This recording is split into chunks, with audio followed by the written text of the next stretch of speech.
Chapter 1. Mrs. Sullivan. A warm breeze blew in through the open window. I heard truck brakes squeal below.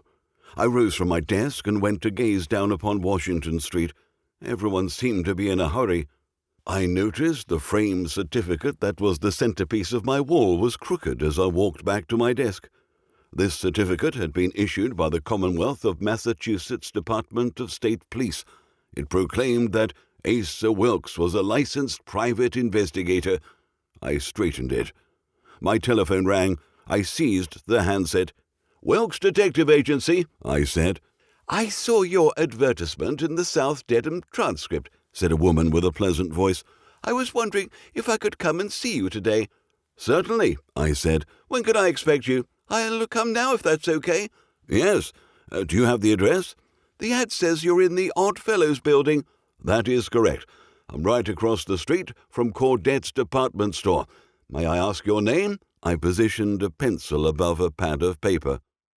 The line went dead. I combed my hair, straightened my tie, and put on my coat. I hurried back to the window and surveyed Washington Street again. I spotted a brown-haired woman in a belted yellow dress jogging across the street. She looked up at my building as she entered. Then I heard her feet clip-clop up the stairs. I returned to my swivel chair and sat. The woman entered my office and stood before me. She appeared worried.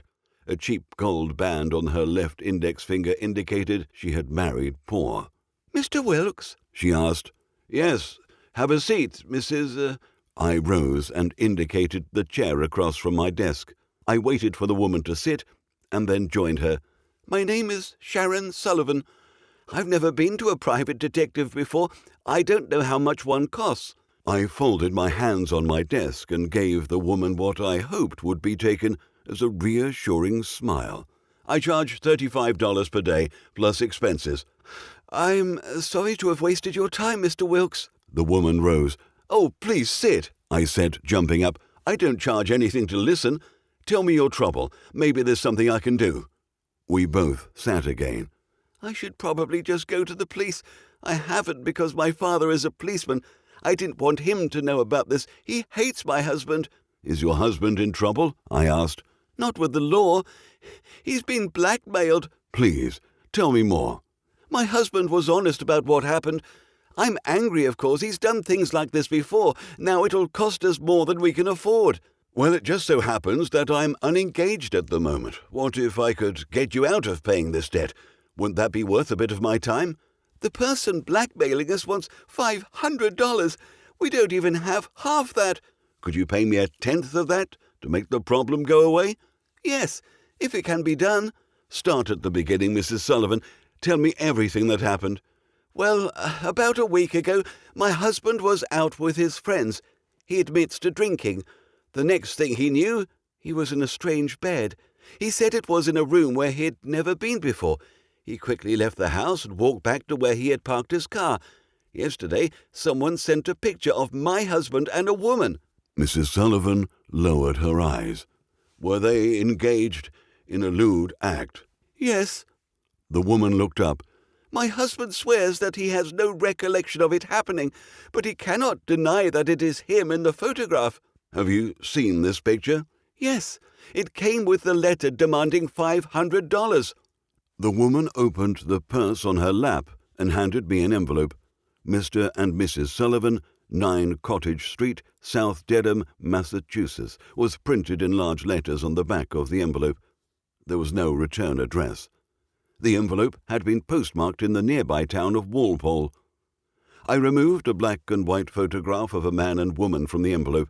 The man's face was clearly visible. The woman's wasn't. Her long dark hair covered most of her features.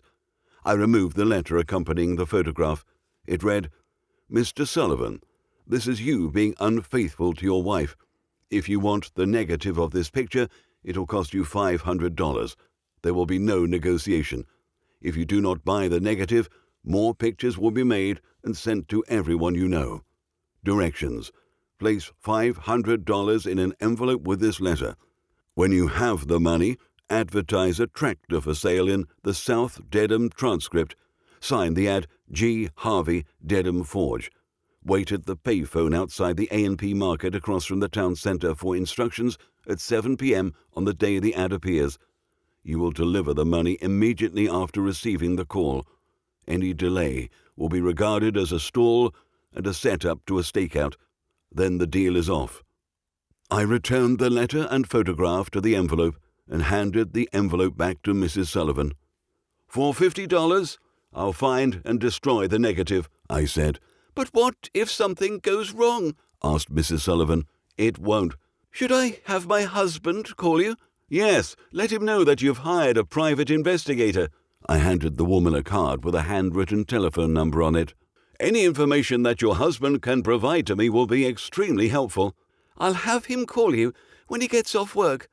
Mrs. Sullivan put my card in her purse. "Will you be here after 5 o'clock?" "Rather than having him call, it would be better that he come in and see me. I'll stay late for him." I showed the woman out.